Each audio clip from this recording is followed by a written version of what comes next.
Tonight is marking yet another historic milestone for the presidency of Donald Trump with his Supreme Court announcements. As you know, there's now a vacancy on the Supreme Court.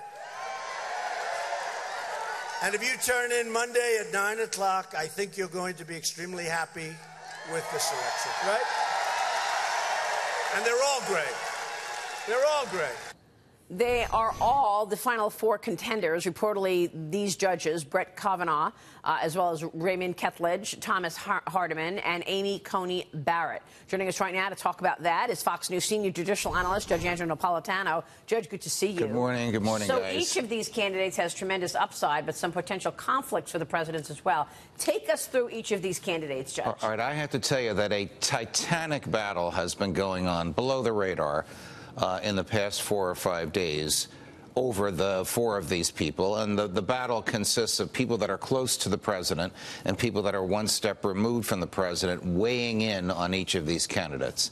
I could be wrong, but it now appears, after the dust has settled, that the president will choose between Judge Kethledge and Judge Hardiman.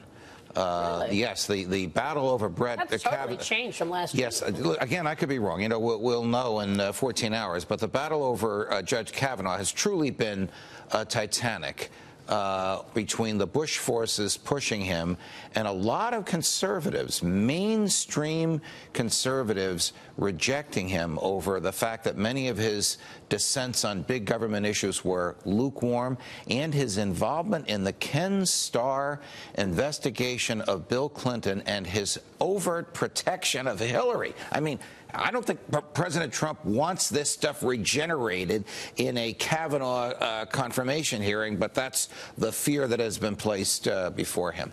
In terms of Judge Barrett, and I have a soft spot for her because we not only went to the same law school, we are protégés of the same brilliant constitutional scholar, Charlie Rice.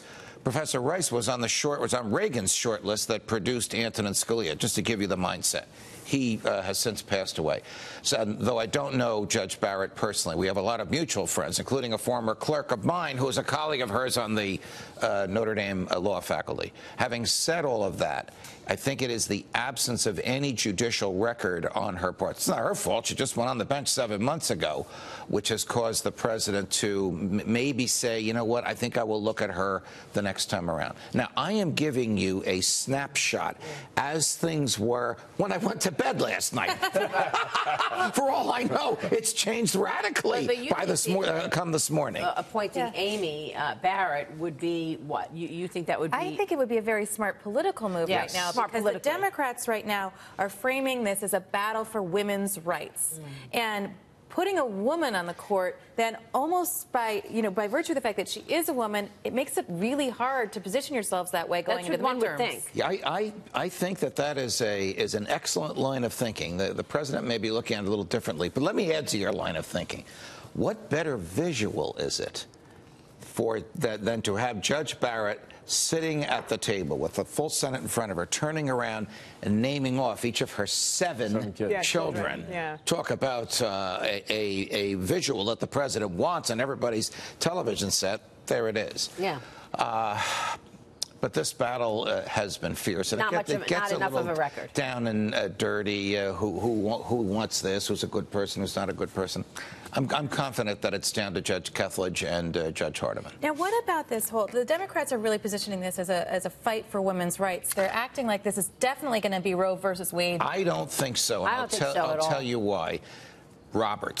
Chief Justice John Roberts does not believe that jurisprudence, the thinking of the court, which has been essentially undisturbed since January 23rd, 1973, the day that Roe versus Wade came down, should change because of an election.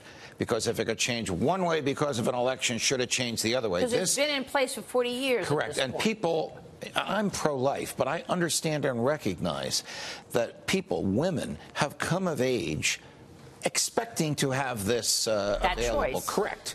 And for it to change, not by the popular will of the country, not by the vote of the Congress, not by the vote of a legislature, but by the choice of one person on the court, is something Chief Justice Roberts does not want. You will see a pro-life Roman Catholic, like Anthony Kennedy, wasn't pro-life, but he was Roman Catholic, but the Chief Justice voting to uphold Roe versus Wade for that reason. So I don't think this vote changes it. And the same issue on gay marriage, op-ed in the Journal today, gay marriage is here to stay, even with a conservative court, by Walter Olson. Again, same thing. I think Walter, a good friend of mine, but put that aside, I think Walter Olson's 100% correct.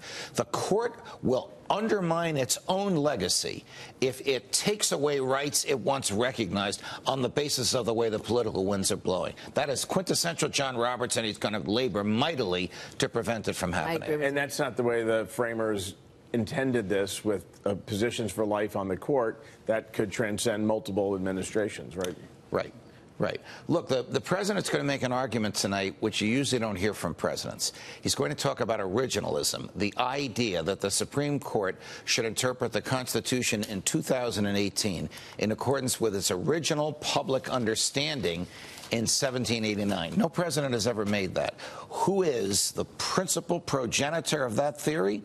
The late Justice Antonin Scalia. Did he ever succeed in getting a majority of his colleagues on the court to go along with him? No. But he stirred up the legal academy, and he reached from the heavens the brain of Donald Trump. You're going to hear that argument tonight. Wow. Whichever one of these two, Judge Kethledge or Judge Hardiman, that he picks, you're going to hear a mini lecture from the president on originalism. I haven't seen the speech, but from all the stuff I've been involved in over the weekend, I think that's the way it's going to go. Because he wants to make sure that person is looking at the Constitution and communicating it and as it was intended. Yes. Yes.